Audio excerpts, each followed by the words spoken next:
Im 19. Jahrhundert waren in Europa sogenannte Freakshows oder Schauen der Seltsamkeiten weit verbreitet. In diesen Shows wurden Menschen und Tiere präsentiert, die aufgrund genetischer Mutationen, Krankheiten oder körperlicher Missbildungen als Anomalien galten. Solche Ausstellungen wurden oft als Unterhaltung genutzt und zeigten die damaligen Einstellungen gegenüber anderen Körpern und Kulturen. Sarah Baartman war eine der bekanntesten Figuren, die in diesen Freakshows zur Schau gestellt wurden. Sie wurde um 1789 in der Khoisan-Gemeinschaft im heutigen Südafrika geboren. Die Khoisan sind ein indigenes Volk, das für ihre einzigartigen sprachlichen und kulturellen Traditionen bekannt ist. Sarah, deren Geburtsname höchstwahrscheinlich Saartjie, eine niederländische Verniedlichung von Sarah war, wurde bald zu einem Symbol kolonialer Ausbeutung und Rassendiskriminierung.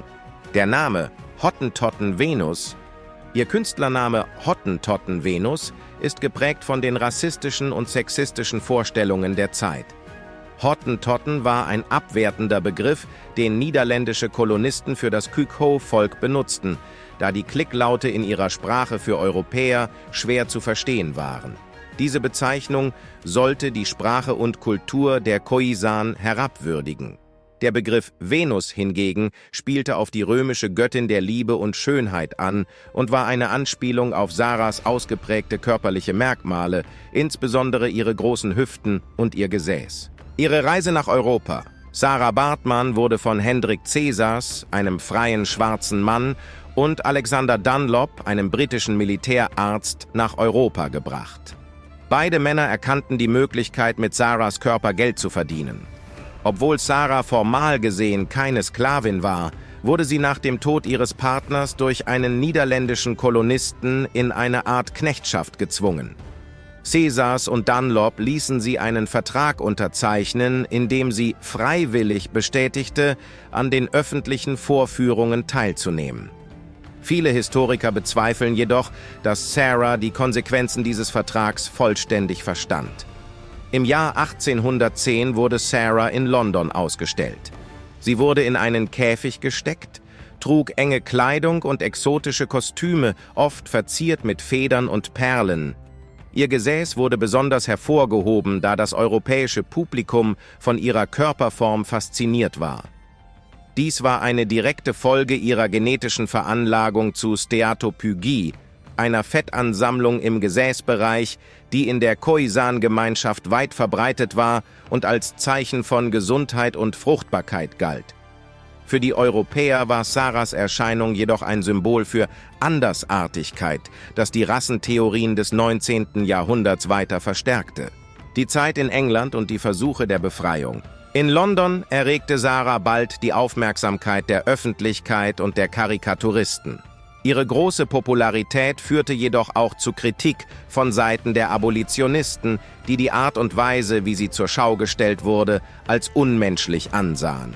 Die afrikanische Gesellschaft reichte eine Petition ein, um Sarah zu befreien oder ihre Beziehung zu ihren Herren zu untersuchen.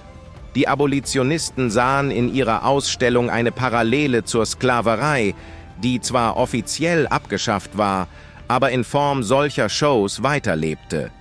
Trotz der öffentlichen Proteste und der Bemühungen, ihre Freiheit zu erlangen, behauptete Sarah in einer formellen Erklärung, dass sie freiwillig in England war und für ihre Auftritte kleine Summen Geld erhielt. Viele zweifelten jedoch an der Echtheit dieser Aussagen, da sie zu dieser Zeit Analphabetin war und ihre Position wenig Spielraum für echte Freiwilligkeit bot. Verkauf an einen Tiertrainer in Paris. Im Jahr 1814 wurde Sarah an einen Pariser Tiertrainer verkauft, der ihre Auftritte fortsetzte. In Paris wurde sie noch entwürdigender behandelt. Es wurde berichtet, dass sie in einem Käfig zusammen mit einem Baby-Nashorn ausgestellt wurde und gezwungen war, wie ein Tier zu posieren. Zeitweise trug sie sogar ein Halsband um den Hals. Ihre Vorführungen in Paris zogen erneut die Aufmerksamkeit der Öffentlichkeit auf sich, doch auch hier litt sie unter enormem Druck, Demütigung und Ausbeutung. In dieser Zeit begann Sarah stark zu trinken, um mit der emotionalen und körperlichen Belastung fertig zu werden. Gerüchte verbreiteten sich, dass sie sich als Prostituierte verdingte, was ihren Ruf weiter zerstörte. Während dieser Zeit erregte sie die Aufmerksamkeit des renommierten französischen Wissenschaftlers Georges Cuvier, der einer der Begründer der vergleichenden Anatomie war. Wissenschaftliche Untersuchungen und Rassentheorien. Georges Cuvier war daran interessiert, Sarahs Körper zu untersuchen, um seine rassistischen Theorien über primitive Völker zu bestätigen. Er behauptete, dass Afrikaner naturgemäß den Tieren näher stünden als Europäer.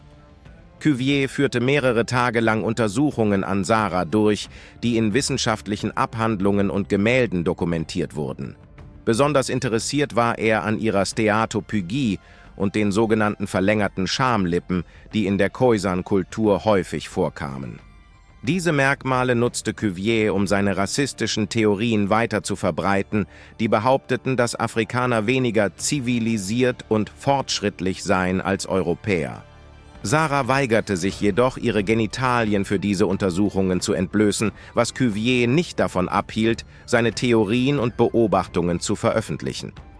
Seine Studien trugen maßgeblich zur Entstehung der wissenschaftlichen Rassentheorien bei, die die Grundlage für spätere rassistische Ideologien des 19. und 20. Jahrhunderts bildeten. Sarahs Tod und das lange Nachspiel.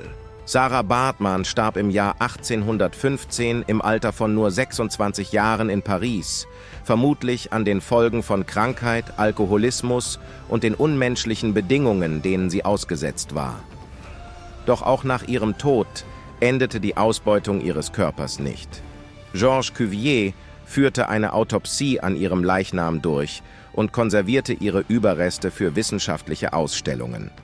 Sarahs Skelett, Gehirn und Genitalien wurden im Musée de l'Homme in Paris ausgestellt, wo sie fast 160 Jahre lang blieben. Ihre Überreste wurden erst 1974 aus der Ausstellung entfernt, nachdem jahrzehntelange Proteste von Feministinnen und Menschenrechtsaktivisten Erfolg gezeigt hatten. Die Rückkehr nach Südafrika. Trotz der Entfernung ihrer Überreste aus dem Museum dauerte es bis ins Jahr 2002, bis Sarah Baartman endlich in ihre Heimat Südafrika zurückgebracht wurde. Nach langwierigen diplomatischen Verhandlungen zwischen Frankreich und Südafrika, angeführt von Präsident Nelson Mandela, wurden ihre sterblichen Überreste am südafrikanischen Frauentag in Henki im Gamtoos-Tal, ihrer Geburtsstätte, beigesetzt. Der damalige südafrikanische Präsident Thabo Mbeki erklärte ihre letzte Ruhestätte zu einem nationalen Kulturerbe. Sarah Baartmans tragische Geschichte ist ein eindrucksvolles Beispiel für die tief verwurzelten rassistischen und sexistischen Vorurteile des 19. Jahrhunderts, die bis weit ins 20. Jahrhundert hinein nachwirkten. Heute wird sie als Symbol für den Widerstand gegen koloniale Ausbeutung und rassistische Wissenschaft in Erinnerung gehalten. Wenn dir das Video gefallen hat, vergiss bitte nicht, ein Super-Like zu geben und unseren Kanal zu abonnieren. Teile deine Gedanken zum Video in den Kommentaren mit.